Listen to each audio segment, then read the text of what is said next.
There will always be wars and rumors of wars, as the expression goes. Today is, I believe, the 11th of March. It might be the 10th, I don't know. I can't ever keep track. It's Saturday. Anyway, so look up on the calendar and you can find out whatever day this is.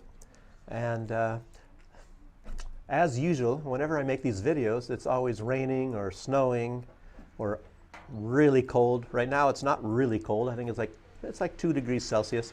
We've been having a mix of weather. I think on Monday, was it? We had a lot of snow, and sometimes by the evening, you know, it warms up. Maybe we get rain, and a lot of that's gone, but sometimes it's laying some inches of snow. You know, right now, it's just a lot of ice. It's raining, and there's, as you see, very, very, very slippery. But anyhow, what I really want to talk about is in the past, you know, few videos that I've made, I've been talking about like these color revolutions, and then how, you know, they're using the media and information and techniques to try to get people to think a certain way that they normally wouldn't be thinking, you know, if left to their own devices. You know, I guess you can somehow call that propaganda. And then I just watched a video yesterday with Alex Cristoforo, his latest video, and he was talking about, he just mentioned it, and I was thinking of this, the term before I watched the video, you know, muddying the waters, you know, one of these propaganda, you know, techniques. And I think that he was referring to that time, you know, them coming up with another Nord Stream 2 pipeline scenario, you know, which makes no sense at all. And most everybody, I think Seymour Hersh was laughing about it. I think he was literally laughing about it.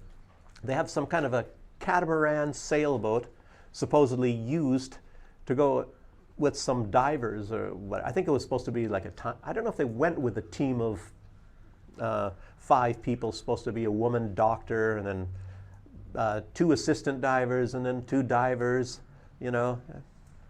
And I'll tell you what, even the Seymour Hersh story, at least how I've heard it, they're talking about these divers with some black boxes, and it makes you really wonder, you know, what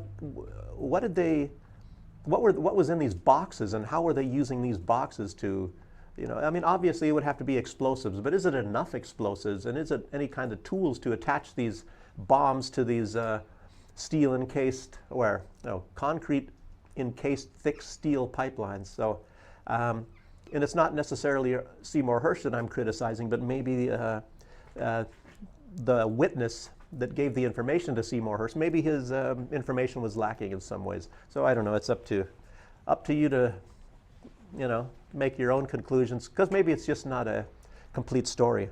But anyway, in one of my, I think it was the last video, I was talking about the color revolutions, and now they're really, really going into full speed. I don't know what you would really consider a color revolution. You don't have to call it, you know, by some sort of a color, but you know, you talk about what was the one where that was going on in Egypt, and I don't really know that was the United States involved in that. I think it was a lot of time, you know, this was in the Middle East. That was quite a few years ago, and it was maybe people, you know, what do they call it, protesting against food prices.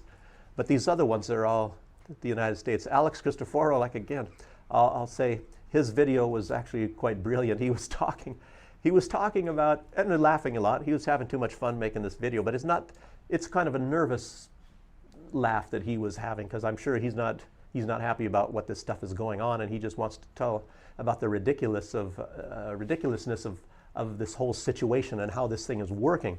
These, you know, when you see these people having protests and rallies, it's normally for peace. It's not really for war. And he was laughing that this is a rally that people want a war. You know, it's anti-peace, and it's, you know, and it's also pro-corruption, pro-war, a pro-corruption protest.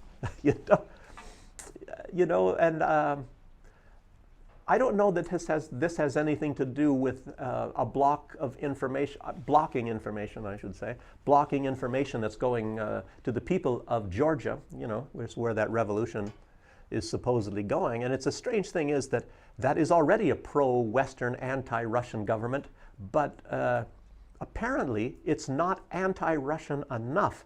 So these this protest was supposed to be pro-war, that they want to go to war against Russia, and they want to take Abkhazia back, so to speak, which actually was its own republic at one time. And you know, all these screwed up things that happened in the Soviet Union and Stalin and all this, and they thought that it was going to preserve peace. And of course, there was peace at that time in the Soviet Union, but you know, since the collapse of the Soviet Union, it's not so, because you can't just start joining all these people with different religions, different languages, and different views and stick them all together. And then you have some countries like in the West, maybe the United States, that puts in a government that wants to use these differences to divide the people and to cause a war. And you know, what are some of these old philosophies of if you keep people fighting, they don't really progress. So you keep infighting, and they can't progress on any kind of a social level. It's similar to these riots in Ferguson, Missouri, obviously staged by the Democratic Party. And believe it or not, it's a fact that even Obama, who was president at the time, was also involved in causing these rallies or these protests in Ferguson. But they were mostly peaceful at that time. That was a real mostly peaceful. And it's not like the mostly peaceful protests at the end of the Trump time, where the Democrats were just ecstatic about all the violence and all the killing, mostly always black people getting killed, you know, and they were overjoyed, and they called them mostly peaceful protests, you know, with murders and things like that, you know. But then again, they're talking about the January 6th, of course, and some of these this information that came out recently, and it was through Tucker Carlson, when Kevin McCarthy, the leader of the House of Representatives, gave the footage to Tucker Carlson, and it really was peaceful. It was a peaceful event, the January 6th trials. And this guy was wearing these horns, I don't know, buffalo horns or something, and some kind of colors on his face or whatever, is supposedly some kind of a shaman or whatever. He actually was peaceful. He didn't cause anything, but yet they want to give him the death penalty for being violent, when there is no evidence, zero evidence that this guy was violent. So anyway, that's just an example that I was going to be talking about. But I mentioned also at one time, you know, they had this plot to overthrow the government of Belarus, you know, the country where I'm living in. And of course, they're not finished with that. You know, they're going to still be moving on that one. And before I forget, I didn't write it in my notes here, but and I don't a lot of time go by my notes so well anyways, you probably notice. It sounds like a lot of rambling. And of course, let me get off on a tangent again as well, because I've been hearing lately there's a huge amount of people dissatisfied, even within the Russian government, that there are forces within the Russian government, higher ups, that are sabotaging the whole process and what's going on in Ukraine, and trying to cause things that may cause, let's just say, a coup d'etat in Russia. And somehow these are higher up people, and who they are, you know, your guess is as good as mine. But I guess Prigozhin of the Wagner Group, he was asking for more ammunition or something at one point in time.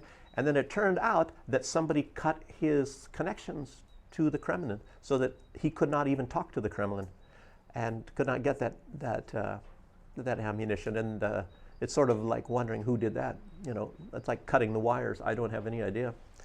You know, and they're not, I don't know. And then you saw this so-called partisan activity here in Belarus, you know, and I mentioned that already twice in 2 videos. And, you know, people keep mentioning these things over and over again as well. And, you know, Lukashenko, I guess he arrested 20 Belarusians that were involved in that. And Alex Christoforou, he mentioned, which I didn't mention at that time, because I heard about it, but I didn't know, and I didn't know the words, but that Lukashenko was very pissed off. And I guess he had a choice word or so for Zelensky, because it's apparent that Zelensky knew about this attack on that Russian spy plane. And you know, he's, in other words, trying to cause disruptions in Belarus as well. You know, I'm sitting in this place, I'm near a supermarket, a lot of people walking by here, and You know, they're watching me. Looks like it's slowed down raining. Maybe I can start even walking. It's still raining, but my camera isn't waterproof. But then, you know, sure, I'll be setting myself up, have everybody looking at me. I don't know, spoke too fast. Looks like the rain is a little bit, it's not severe. I don't even mind the rain so much at all. It was a drop, but I don't want my camera to get ruined. You know, you can't hardly get a lot of this stuff here. You can, but it's a little bit more expensive because of all the sanctions. So you get some kind of a decent camera like that. Talking about that spy plane as well, and you know that the terrorists said they destroyed it. And like I mentioned already, I saw this plane. It looked very fine to me. I don't know what. Apparently they had some kind of damage to it, but it was very minor. And I saw it flying in the air, so it wasn't anything to do with any kind of a flight risk for that airplane. Maybe they did something to the equipment, the spy equipment. Maybe they repaired it. I can't, of course, say when I saw that, what time of day I mean, and where I saw that, and a lot of information like that. I might be able to say that it was making no sound. It was incredible to see this huge airplane flying through the air, and you're looking at it, and yet it's making no sound at all. I'm thinking, how is this thing flying when I don't even hear the engines going? It was really incredible. And I see jets all the time. Anytime I, hear the sound, I can look up in the air and I can see some jets. So, again, I don't want to be talking so much about that. It's my host country here, and they might not look at it very pleasingly when I'm starting to talk about any wheres and a lot of whats and things like that about that. So, sure, I'd like to, maybe get better viewership and all that, but I'm not gonna, do that sort of thing. So that'd be kind of stupid. Then I'd be maybe kicked out of the country or something, or at least given a warning or something. Hey, you're talking a little bit too much about our military things and where you're seeing them and all that kind of thing. So we're gonna have to warn you here. I don't want that to happen. Yeah, so that's about that. Like I said, I take notes here. I'm going to have to loosely refer to my notes because otherwise I'll forget some information. I had some doozy information, and I hope I have enough battery power to go that far. It's a strange thing that the what I was mentioning, like Alex Cristoforo, and he was talking about that normally, you see these protests and they're for peace and they're anti-corruption and all that, but like I say, the neocons and Ukrainians, maybe even the Ukrainians have a lot to do because they're masters of all this propaganda as well. This mind control and knowing how to get. You saw what happened in Ukraine here. So they can sway the masses into doing the things that are completely detrimental to them and detrimental to the country. And look at this ideology. It's the same ideology that was in Germany, starting around the mid-1930s up till, it got put out in 1945. And you all know what I'm talking about. I can't really say, this word that starts with an N and ends with an I. So, but neocon, no, but anyway, it's the same sort of thing as the neocons. They're just a little bit of a different branch of this similar ideology. And then they can infect all these other people that are actually supporting these terrible ideologies without even knowing it. I tell you what, the world it is so fascinating, but it is so terrible. Like I said, you hear this laugh from Alex Cristoforo, and it's like, it's more of a laugh of disbelief. It's not a laugh that he really thinks it's funny. It's, there's a little bit of humor in thinking that everything is getting so stupid, and how can we all be following this stuff? We collectively, not me and not you watching this, but humanity. Wow. And they're obviously trying to start a multi-front war against Russia, and then China's next, of course. And I hope China realizes that. Maybe China does realize that. Xi Jinping is going to Moscow very soon. And I believe that Lukashenko is in Iran. I'm not positive. I heard some kind of rumor about that. I don't know. I'm just thinking about that. I have to look into that a little bit more. So, and Lukashenko from Belarus is very much a partner with Russia in a lot of this stuff, and you can't blame him when there all these attempts at overthrowing Lukashenko and all that, you know, and he knows who his enemies are, and he knows who his friends are, and you can almost bet that Russia is basically a friend of every country. You know, they're not doing any of these saboteur sort of things. Of course, they have spies in like the United States and probably in Germany and all that, but of course Germany and the United States have also spies in Russia. And you know, the saboteurs, I think Clinton with this NGO law, which is the subject that they're talking about right now in Georgia with all these protests, but this NGO law is to get rid of the saboteurs that like the U.S. sends in. And you know, a lot of these things are directed by the embassies. You know, sometimes these ambassador, assistant ambassador themselves, you know, they're directing you know, the covert operations to overthrow governments within their hand. It's just totally amazing. Makes you wonder. They're supposed to be not meddling in the countries, you know, but that's how that works, you know. And then they have this term, Russophobia, which means like a fear of Russia. And I've mentioned that before. It's not really a fear, but it is a fear. It's a fear that Russia is able to make too many friends, and the U.S. sees Russia making friends as, you know, these other countries finding, you know, you have to make a decision between, say, Russia and the United States, and Russia has a much smaller economy than the U.S., but for some other types of relations, and of course the U.S. finds that as a negative, which in a way it is, but it makes you wonder, why don't they just straighten up a little bit and stop using threats and, you know, and why don't they contribute something to these foreign countries, you know, rather than maybe bombs or things that actually benefit the U.S. far, far more than it does the country. You know, but that's how they're working, you know.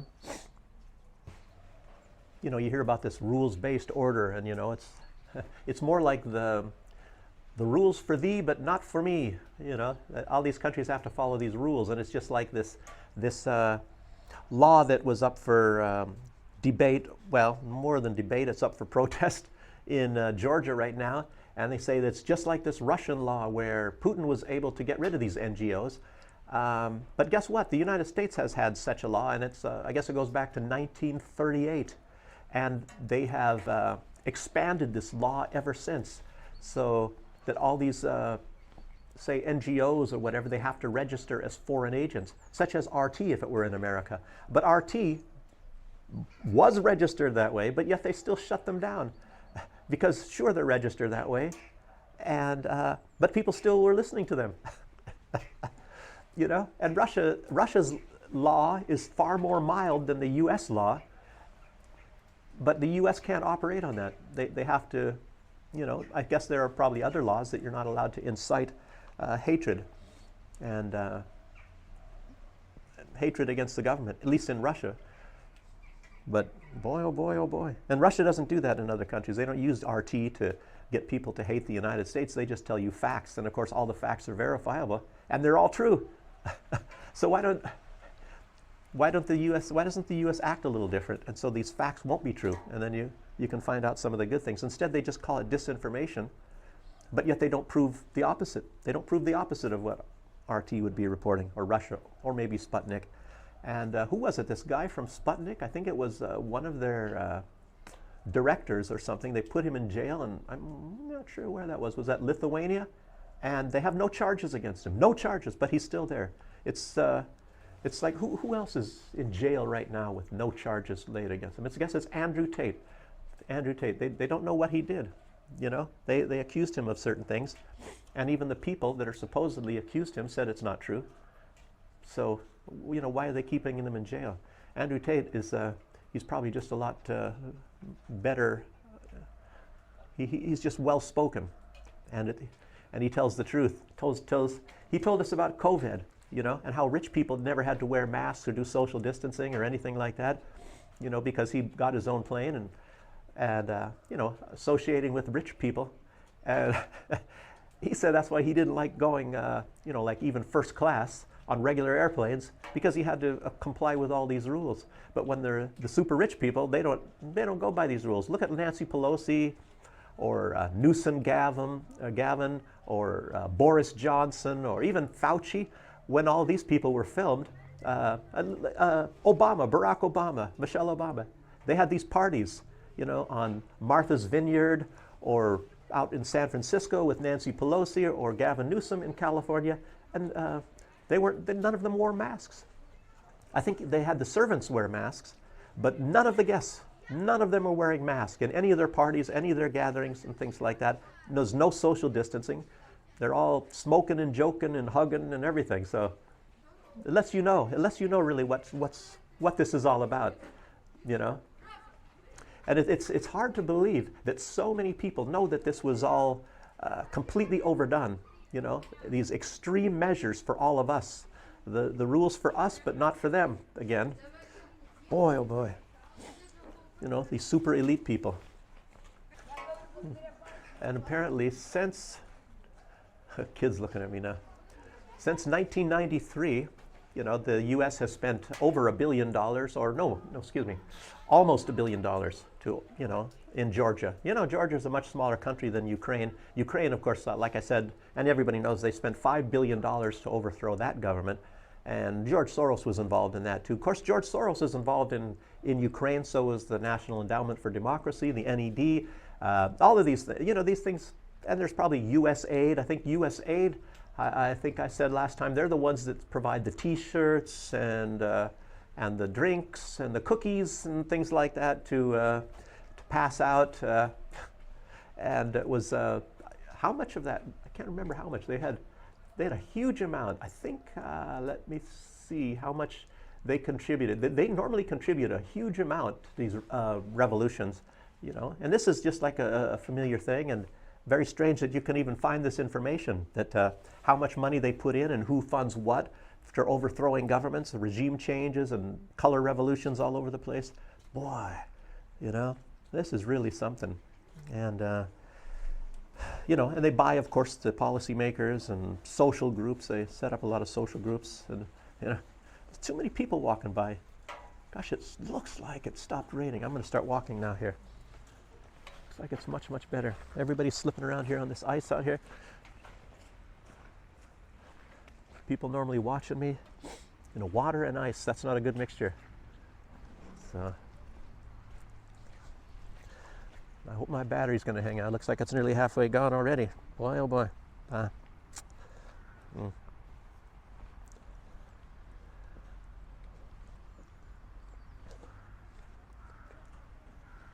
But the U.S., as you know, they've been in control of Georgia for a long time. They didn't need to put as much money in to that because it's, like I said, it's a smaller country. And, what's his name? I can't remember his first name. Saakashvili, the leader of Georgia. Remember 2008?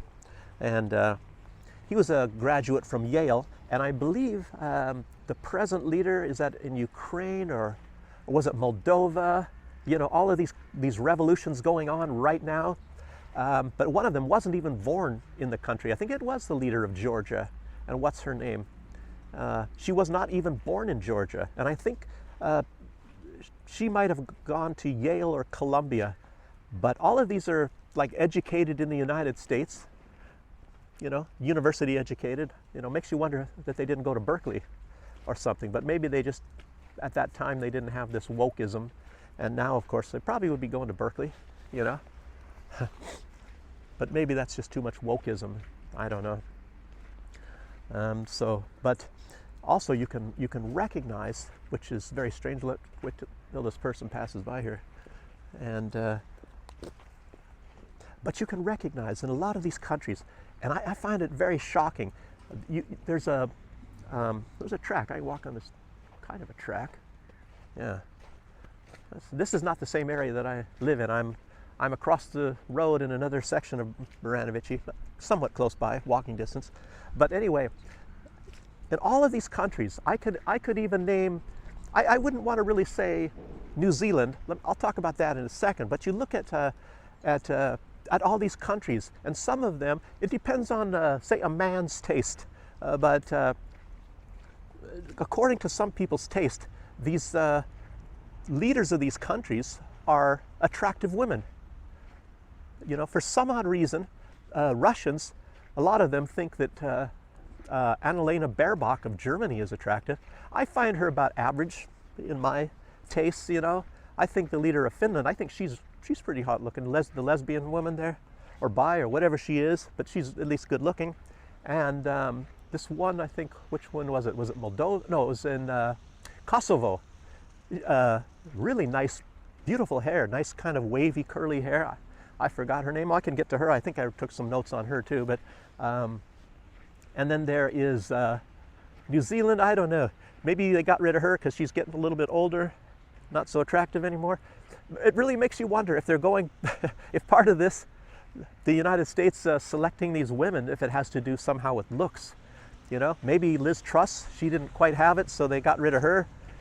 She didn't maybe have it so much upstairs either. She was more, I don't know, she was maybe too much into a party mood.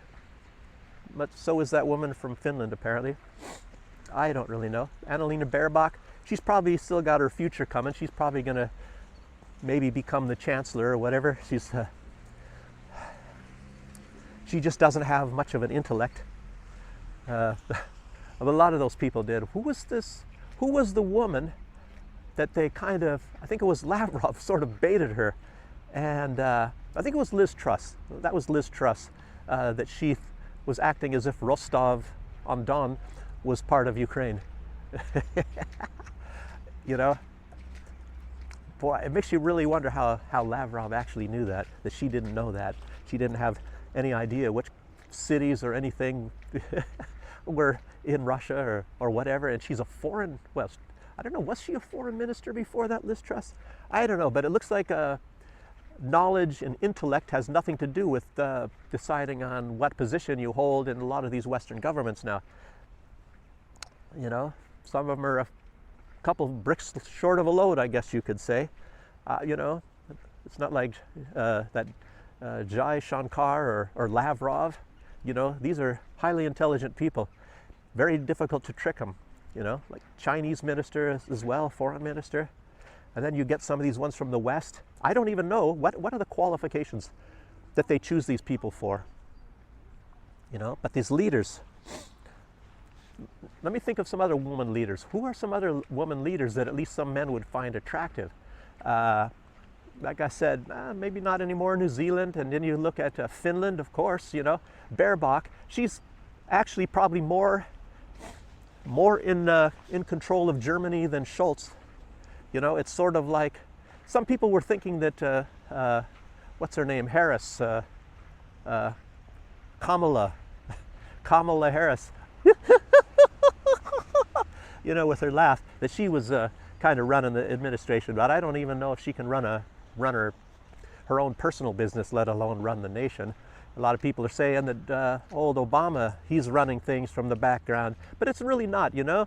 As you know, and I know, if you've been around enough time, it's a lot of these people with the big money that run things, you know.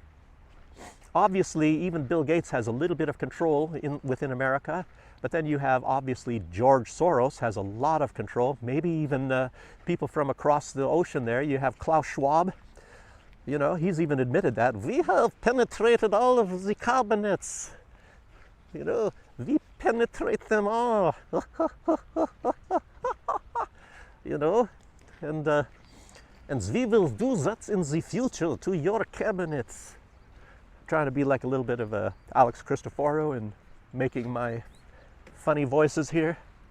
I can't really do Zelensky very well. I don't know. I don't know if Alex Cristoforo's his Trudeau voice is very good. He sounds more like a homosexual or something when he does that. So I don't know if that's true, or if that's a good voice. You know, what is it? Trudeau, you idiot! I think that's his Schultz voice. I don't know. Anyway, we can all do Klaus Schwab, and maybe we can do Vandalion. I don't know. It looks like the Nazis, and these are probably holdovers from the Nazi time. These sort of a Germanish type of Nazi people. And Germany used to be a peaceful country, and they were against Nazis, you know. And maybe the people still are. But oh, it's raining again, boy. You know. Let me shut this camera off and run for cover somewhere. So I'm back again. I'm back here in my cubby hole. Everybody looking at me. I can tell you whatever. I think it's more the language than anything else. You know, being stuck under here where it's when it's raining outside. You know, that can be anybody. But then they hear the language. You know, makes you wonder if somebody's going to probably report me for being some kind of a foreign saboteur or something like they did once before already. I think it was in one of my other videos. You know, the police came up to me and, you know, because they heard the word Ukraine. You know, but I didn't say Ukraine. I said Ukraine, and maybe they know that's English for Ukraine. I don't have any idea. But talking more about some of these revolutions, I didn't really get into it, but what I should have. You know, I write these things much better than when I say it on a video. That's why I'm going to be getting much better when I'm in Minsk, and I can sit like at a desk. I can write things out. Maybe I can write it and say these things as I can formulate it. You know, in a text, which I'm probably much better in. I was actually pretty good in writing when I was in university, so just not so good at talking, getting my thoughts out the best way that I could. But so let's talk about this now. Where was it?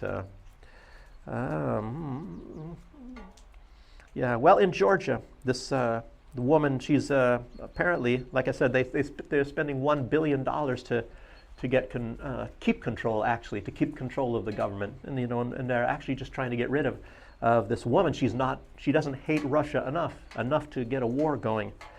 In the U.S., boy, I mean, this stuff is really shocking. It's really shocking that they really want a war. They want hostilities. They're trying to get a two-front war, and draining Russia. What were they saying? Bleed Russia white.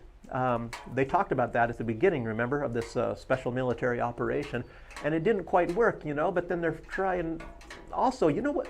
I'll tell you. Right before that, they wanted to overthrow of Belarus, which was a few years actually before that.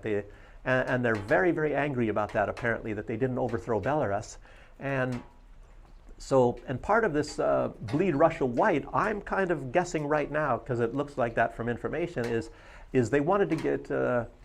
They did want to get a two-front war. They wanted to get a war going also on where Georgia is at. They wanted to start that one up again, and it didn't quite work yet in time. And that's why they're probably trying to get rid of the pro-U.S. anti-Russian government to get an even more anti-Russian government there, so that they can start a war. And then a lot of these people that are out there in the street, I can say that, like Alex Cristoforo was talking, how shaking his head. He's never seen that there's a protest that's pro-war and pro-corruption, you know. But I'll tell you what, a lot of these are probably agent provocateurs, and then they're paying out a lot of money. And that figure that I gave you, like being $1 billion since 1993, we don't know if most of that billion has been paid out within the last year. And a lot of these people, and I mentioned in the last video that they have training centers, and what was that country? Was it Tajikistan or whatever? They have like 20 centers to train people, you know, also in overthrowing governments and part that. And my time in the military, I didn't mention this yet before, but one of the specialties of special forces, it's not, well, actually it was in Navy SEALs, and not Navy SEALs, excuse me, Delta Force. And I was slightly kind of involved in a thing like that. So, but I wasn't really in Delta Force and all that sort of thing, but, you know, and that's mostly selecting people is based on your physical strength and all that. And I'm not going to brag. Anyway, physically, I was very good in the military. I'm a shadow of my former self now, but anyway. So you get selected maybe for some things, and then Delta Force, terrible stuff.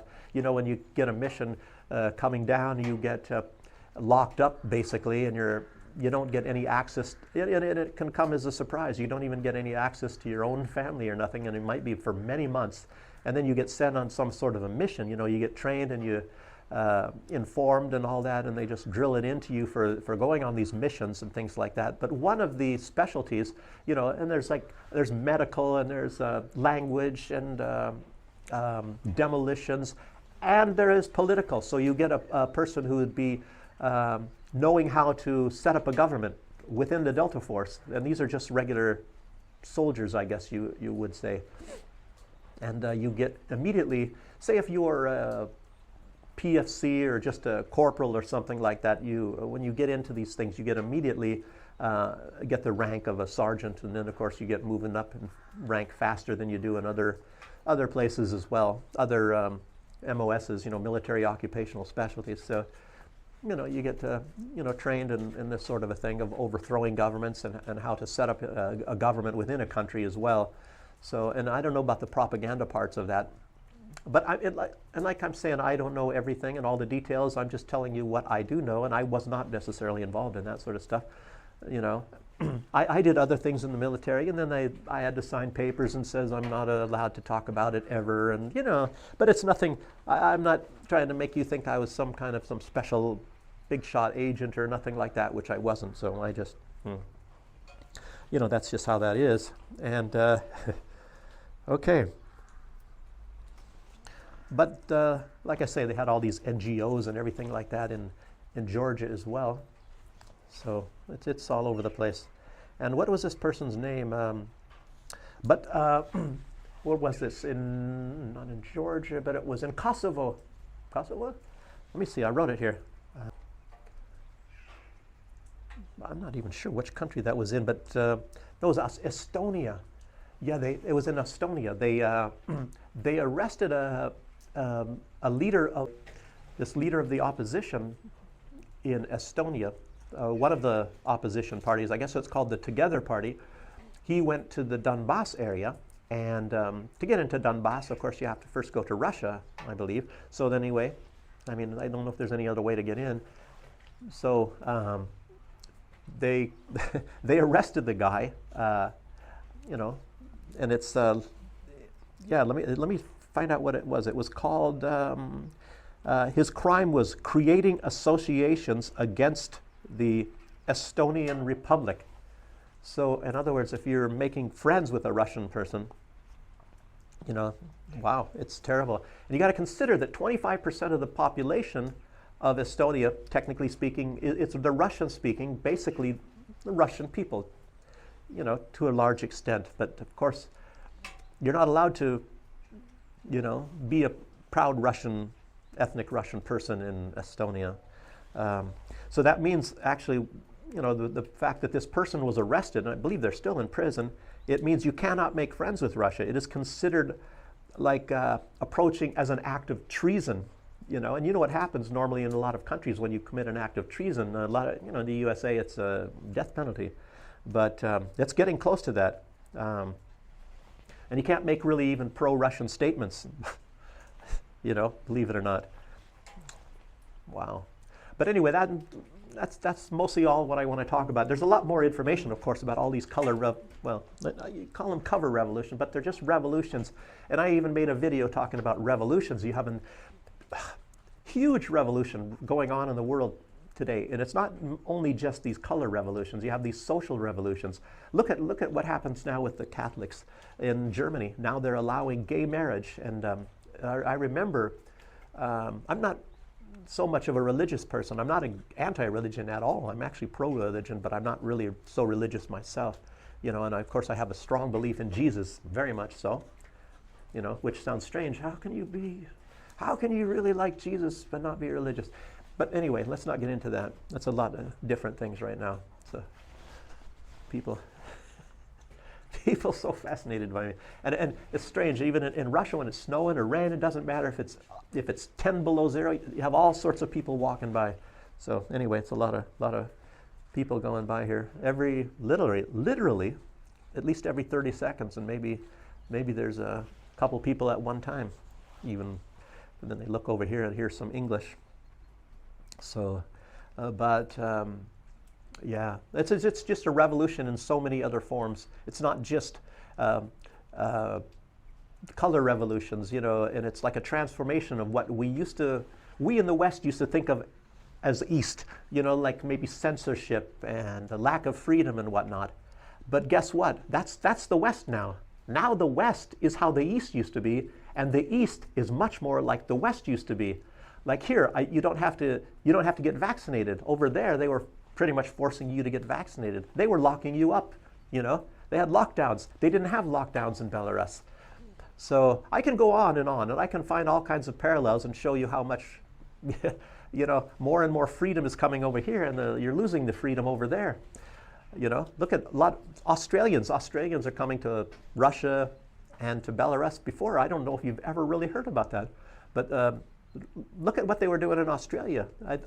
I don't know if it's really true, but I was seeing the videos and people were claiming they were running people down to vaccinate them. I don't know about that, but I don't know. But a lot of them, they came here and they came to Russia for freedom. They came for more freedom.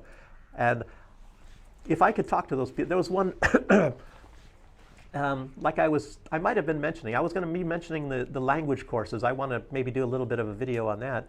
But just wait a second here.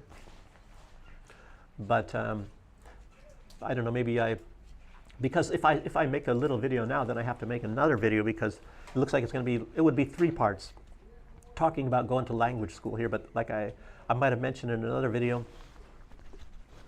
is that there was a family that came here to Baranovichi to learn Russian, and then they moved over to Russia because they were waiting for some paperwork because they had a large farm in Australia, and they sold it and they moved to Russia, and it's a religious family, a Christian religious family, and because they didn't like what was going on in Australia, and prices and everything are a lot better up over here in Russia and Belarus than they are in Western countries. You pay far more for food and everything in a lot of those places. So and I'll get into that more on my channel. So in fact, it's a good time to tell you to subscribe if you haven't already. I'll be doing a little bit less rambling, and I'll probably have a lot more better content. I'll be going to different places, mostly in Minsk in the future, and showing you places like that, like some of the things, and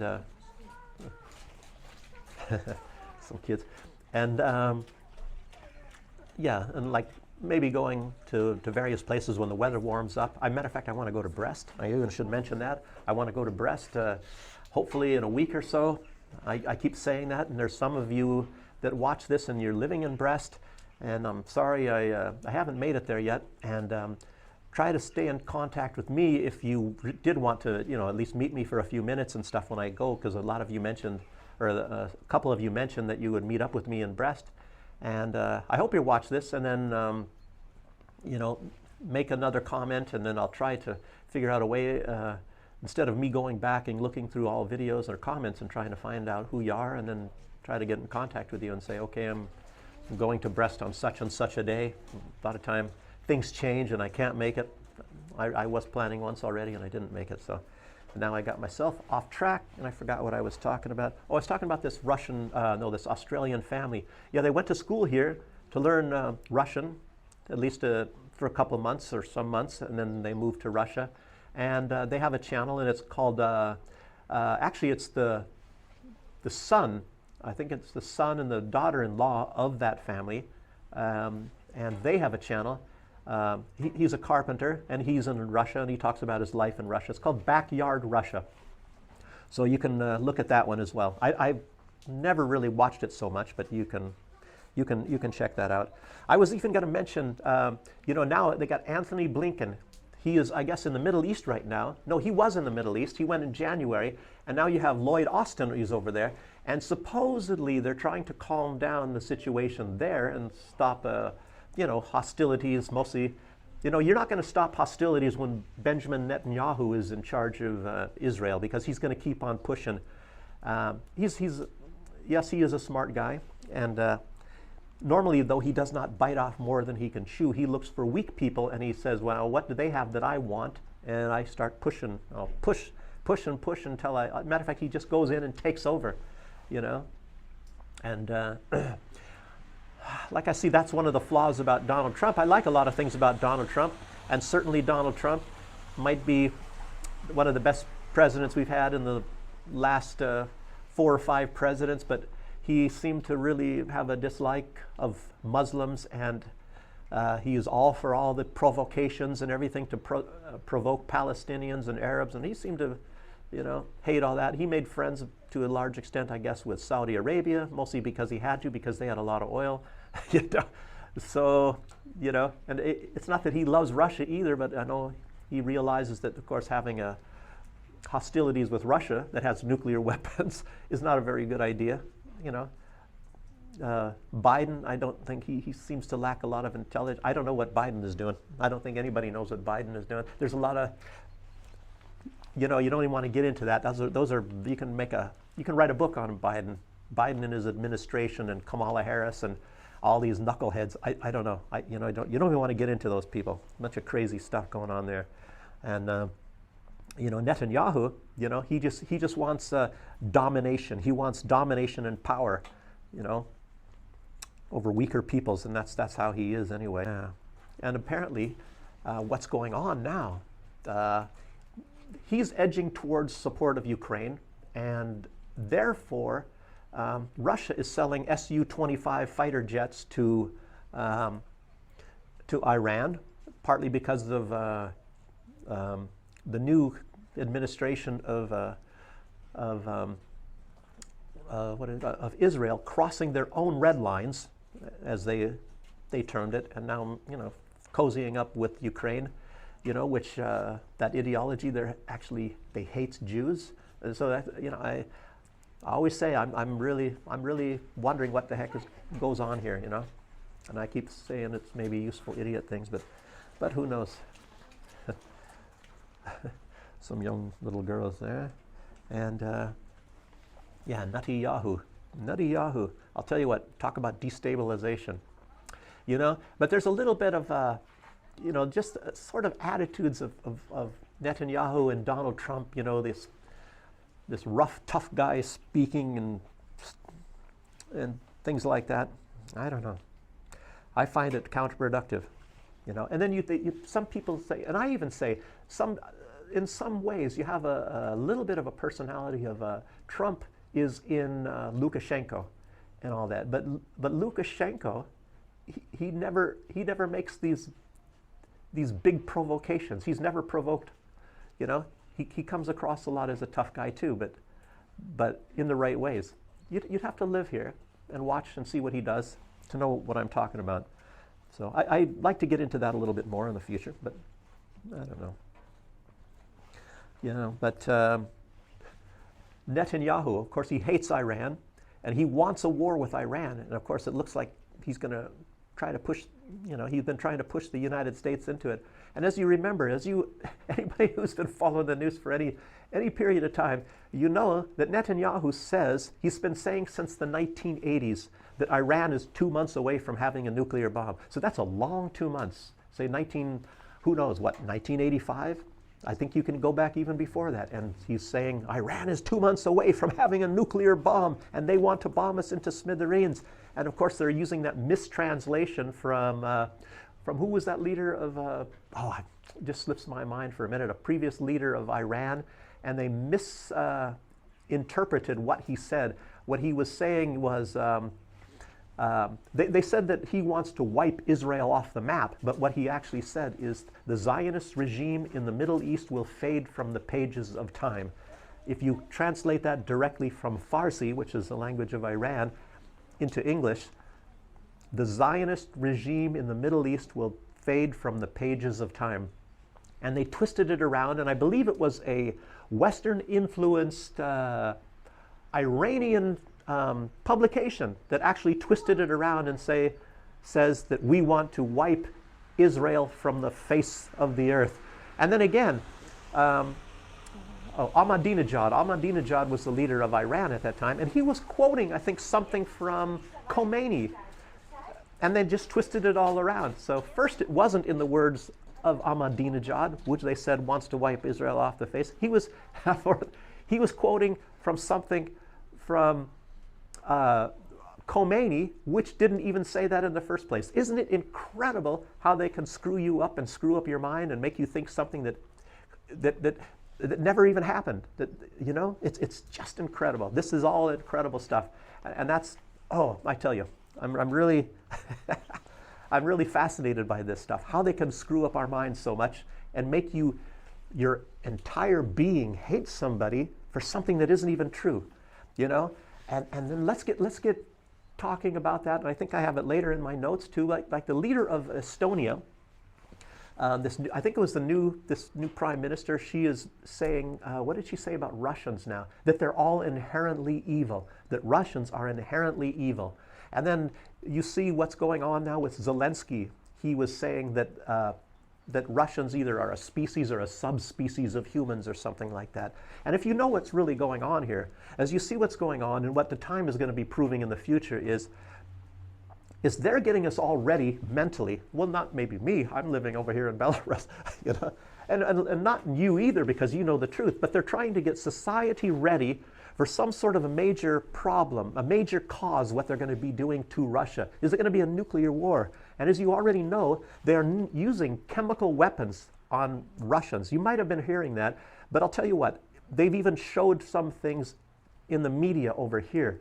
You know, they've shown Russian soldiers in excruciating pain, and they lost total control of their muscular movements, and they're just like in a permanent epileptic fit because they were poisoned by this poisons that Ukrainian soldiers are now dropping on. They're dropping on people walking by here aren't even interested, but they're dropping on Russians, you know.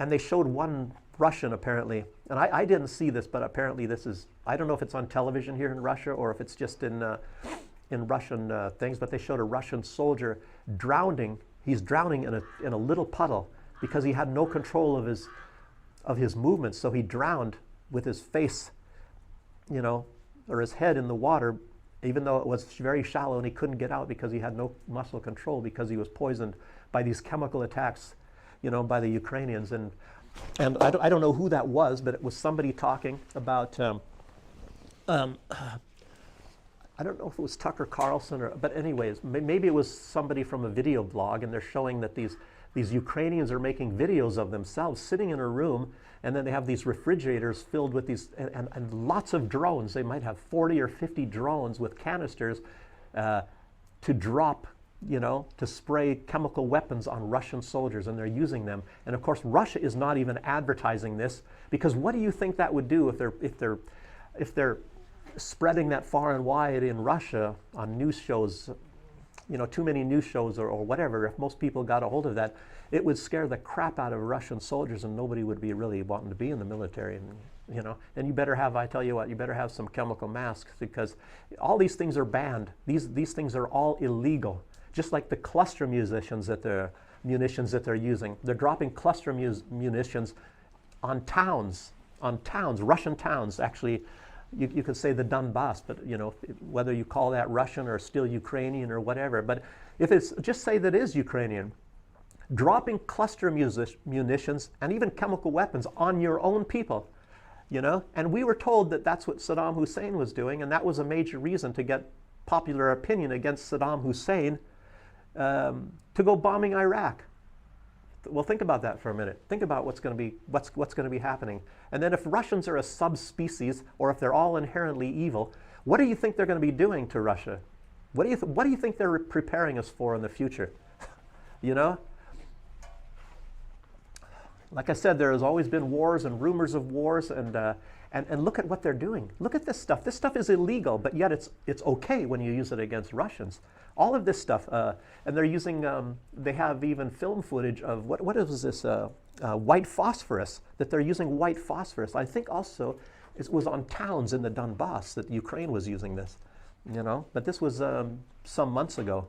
You're not getting this stuff, and I don't even think that a lot of these people, that even Alexander Makuris is hearing about this, or Alex Christoforou, but you know, I'm getting this over here. So you know, that's one thing. And I think if you listen to John Mark Dougan, maybe also probably even I. Earl Grey, you know, Mike Jones at I. Earl Grey, they'll probably be talking about that stuff. And if they're not, then you should contact them. You should write a note to them and ask them to fill you in more. I know that John Mark Dougan does this stuff. He's not afraid to be talking about all this stuff that's going on. He might have even been the one that I heard about when he was talking about these chemical weapons that they're raining on Russian soldiers, you know. John Mark Dougan, you know, he's I guess you could say it's an unpolished style that he uses, you know, but a great humanitarian guy, and he puts a lot of stuff up that nobody else is putting up. He even told us about these, about the Nord Stream bombing before Seymour Hersh did, but I don't know. For some odd reason, you don't get a lot. Maybe he's being censored. I think, as a matter of fact, I haven't seen anything from John Mark Dougan on YouTube lately. So, you know, I have subscribed to his, but I haven't been getting any notifications. So that might tell you something right there. Maybe they took him down. Yeah, boy, oh boy. I did have more information here, and I was going to go into detail. I'm just kind of summarizing all this stuff now. I don't know how much longer my battery's going to last here. And, you know, talking about some of these color revolutions like Kosovo and Prime Minister, was it Albin Kurti and the, what was it, Vučić, the Serbian, Vučić or whatever, the leader of Serbia. You know, he's saying that they're still not obeying the agreements. There was an agreement signed, I think it was between the European Union, it was Kosovo and Serbia, and they're supposed to be guaranteeing some rights of Serbian peoples within this Kosovo, and they're not doing that. As a matter of fact, I think that's where they arrested also a person just recently, I think just in the last couple days, and they accused him of it was a Serbian, and he's probably very pro-Serbian, obviously, so they arrested him and under charges of war crimes from 1989, supposedly. So, you know, so why didn't they get him before if he was, you know, doing some war crimes? You know, how come they never heard about it? I don't know. It's just like, remember you had something, I don't know who it was, but they arrested the dog keeper of somebody, you know, a 90-year-old guy or something like that was watching dogs or something in a concentration camp or something in Auschwitz or something like that, you know. And I think I don't know, what did they put him in jail? I mean, what do you put some 90-year-old guy? He's not gonna be around too much longer anyway, no matter what. You know, you put him in jail, and he's definitely not going to be around too much longer. You know, having to do what you have to do in jail. You know, I worked in a prison for some years, so you know, so I know. You know, it's. I'm not saying it's a bad environment. For the most part, it's not. It's a luxury place, but you still have to get up and go somewhere. Nobody's going to serve you breakfast in bed, or if you're that old, 90 years old, you might have trouble. You know, your ambulatory abilities might be weak. You probably need some sort of medications, and you know, of course you can get medications, but you have to go get them, and things like that. So if you're in prison, you're not going to last too long, probably. You know, even if nobody's attacking you or anything like that. You know, yeah. And I think everybody would leave. I mean, the prisoners would even leave some 90-year-old guy alone. Yeah, I should have stressed. I wrote this down here in a sentence, but what's going on, and I mentioned this already in another video, I think 4 videos ago or whatever, that it's in the brewing. It's another Ukraine, what's going to go on with Serbia. And obviously what they're trying to do is get a multi-front war going, you know, against Russia. They're trying to get, and of course, Serbia does not border Russia, but yet they want to get Russia, of course, tied up, because Russia, of course, likes to have some allies and they can't just drop Serbia, that's been showing support to Russia all this time. You know, they're sort of Serbian brothers, obviously, just like actually Ukrainians are supposed to be. But this ideology, you know, that's taken hold in Ukraine, basically it's the same ideology that's in the Baltic states, Poland, and I think a lot of the Polish people, you know, they say that they were, the West is saying that the propaganda that they used in Poland was so successful, and then they're spreading that out more and more everywhere else. I don't know that it was that successful in Poland, because I don't think everybody falls for that. Annie Yakay, you have to watch Annie Yakay, and I'd like to maybe talk to her sometime and find out how much she feels that these people are all, if they're brainwashed at all in Poland. What is it like? Does she get a feeling of, is it 50%? Is it just 20%, or is it 80%? You know, look at.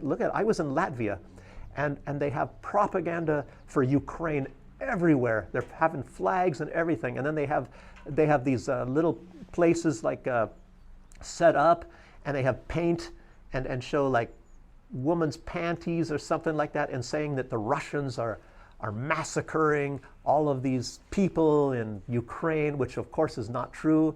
And then obviously when you go there, there is no RT, there is no Sputnik, you don't get any Russian news.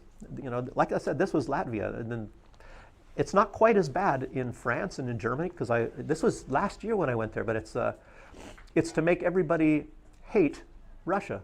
And so I always have the problem with this term phobia, Russophobia. And in a way, it is a Russophobia. They're scared of Russia. They're scared of Russia's influence. But in another way, it's just a hate. It's to get people to really, really to hate Russians, to hate. I mean, and can you imagine, to push hatred? It sounds like Germany was in the middle of the 1930s, what a certain party was doing. But I tell you what, they're a lot more successful today than the Germans were. I'm not saying the Germans, but that party in Germany was, and at that time. It's terrible. It's really incredible. As you know, there was biolabs and all that sort of thing. And look at these people glancing over here, having a conversation right there with me. But biolabs and chemical labs, all that sort of stuff in Ukraine. And it's so what they're planning, I feel, what they're planning, because they're not doing very well at defeating Russia in Ukraine right now. And they're not really doing that well with this overthrow of the Russian government, although that is definitely in the works. If you see this undercurrent of information that's going on, and I've been hearing about it. I didn't write it down. I wasn't going to report about this, but yeah, they're at work in Russia right now. They're at work trying to stop this whole thing and have Russia surrender or whatever. There's important people doing that, but I think that more so what they're trying to do is they're gonna try to do like an ethnic cleansing of Russians, some sort of devastating thing like that. And it's more of a question of when. When are they going to be? When are they going to do this? Is it going to be biological? Is it going to be a virus of some sorts? Is it chemical? Are they going to be dropping chemical weapons? I highly suspect it's going to be biological. It's going to be a virus of some sorts. And I tell you, to me, it's undeniable, and it's undeniable. The evidence is definitely out there that they are trying to create some sort of virus that will kill off Russian peoples. But it's very difficult, obviously, because you look at they're related to Ukrainian peoples and maybe other Slavic peoples as well. So trying to find a bioweapon that will isolate Russian genes or whatever. And there's different ethnic groups in Russia. And as I mentioned before, and this is a very well-known fact, and this was mentioned in Russia, that they're trying to they're getting different. At least in the past, they were taking blood samples, and they still have these blood samples, and they're still working with them, and they're probably doing it even more. Getting blood samples of, say, Chechens and people from Dagestan, maybe Belarusians as well, I'm sure, and other Russian areas, and trying to isolate certain genetics at the loci. I had genetics too. You look on the loci and try to find some specific points that are specialized and exclusive to the Russian groups that you want to target, and then trying to create a virus that will target those. Look at what they've done with the COVID. And if you think that is just if you think that I'm just talking a bunch of donkey twaddle and that this stuff is just too exaggerated, guess again, because I don't know. I really don't. I don't even really like to talk about this stuff, but this is going to be happening. So, remember this stuff. And I hope it doesn't happen. I hope it doesn't happen, and I don't want to be right. So, but it's just a warning to know what they're capable of and what they're incapable. Capable, not only they're capable scientifically as well. I mean, they're getting there, and that's what we don't want to see. And they even were trying this. One country, and you'll probably know what country, in the Middle East was trying to do that and isolate genetics between the Arabic peoples and a different type of people, so where they can create viruses. This is some really terrible stuff coming in the future, people. So anyway, that's what am I ending on such a bad note? I just want to keep everybody aware of what's going on here, and this is my view, of course, and I hope it's just my view, and I hope that it's not the view of anybody else trying to create any kind of these problems in the future. So anyway. So, What am I supposed to say? Have a good weekend? Well, actually, have a good weekend, and don't worry about things right now. And you might want to try to find a place where you want to live. And I don't know if this is the place, if they're, for the long-term future, if they're going to be trying to create some sort of a virus here. But hey, I'm not Russian. I don't have that Russian gene in here. I'm not saying, I'm okay. Oh, that's good. I don't know. I don't really know what to think, but I kind of suspect this stuff is going to be happening in the future. So anyway, I'll end now, and I'll see you next time. And don't forget to subscribe if algorithms brought you here. So until then, have a good weekend.